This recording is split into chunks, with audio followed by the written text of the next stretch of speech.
This video is about unwanted vibration. What's unwanted vibration? Well, you want the kind of vibration that travels from the plate through your body exclusively if possible. A little bit through the handlebars is okay, but you definitely tell, for sure. The first thing I look at is when I stand on a machine, or even before I even stand on it, I see how much the handlebars are shaking. That gives me a really good idea on how this motor is actually tuned.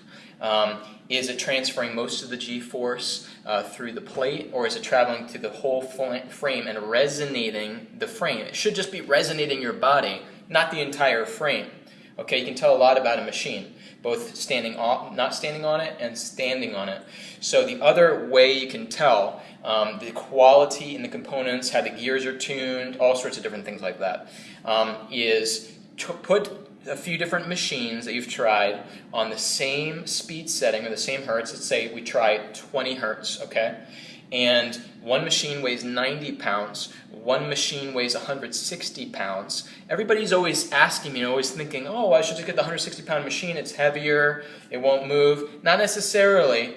There's a little bit of a scam going on. A lot of manufacturers build extra heavy machines to cover for cheaply engineered components and mechanics, okay, to keep their whole machine from shaking and resonating and moving across the floor.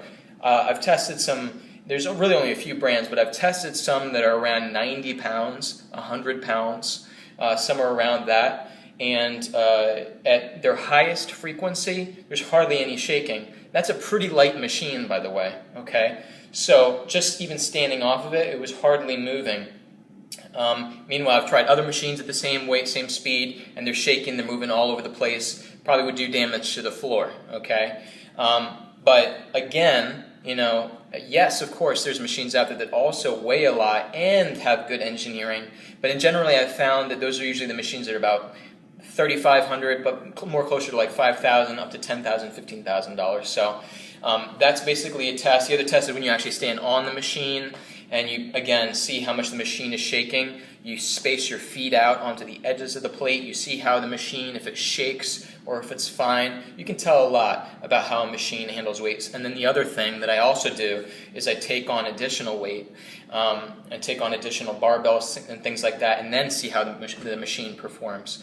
So anyways, if you have any questions about super noisy machines or machines that shake too much, just give me a call.